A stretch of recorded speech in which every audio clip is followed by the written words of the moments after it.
ব্যাটারির কটা মেরু থাকে? একটা ব্যাটারির দুটা মেরু থাকে, একটা ধনাত্মক মেরু আর একটা ঋণাত্মক মেরু। ধনাত্মক মেরু যেটা বলি সেটাকে আমরা কি বলি? উচ্চ বিভব।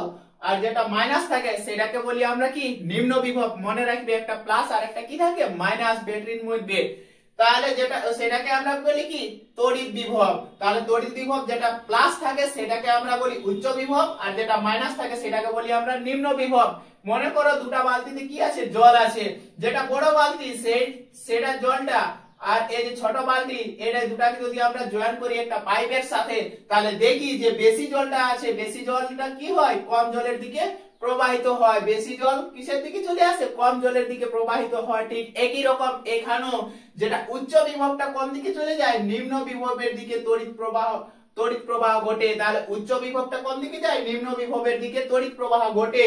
তাহলে তড়িৎ বিভবকে আমরা ক ভাগে ভাগ করি? দু ভাগে, একটা উচ্চ বিভব আর নিম্ন বিভব। তাহলে তড়িৎ প্রবাহটা কিভাবে হবে? উচ্চ বিভব থেকে কোন দিকে যায়?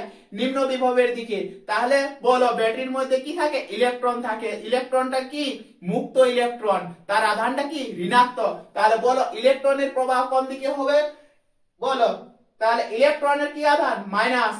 আর এটা কি হচ্ছে? প্লাস। প্লাসটা মাইনাস কি করে? আকর্ষণ করে। প্লাস আর মাইনাস কি করে? আকর্ষণ।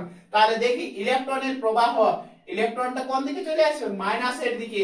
তাহলে বলো যে তড়িৎ প্রবাহটা কি হয়? উচ্চ বিভব থেকে নিম্ন বিভবের দিকে, এবং ইলেকট্রনের প্রবাহ তার বিপরীত দিকে ঘটে। মনে রাখবে।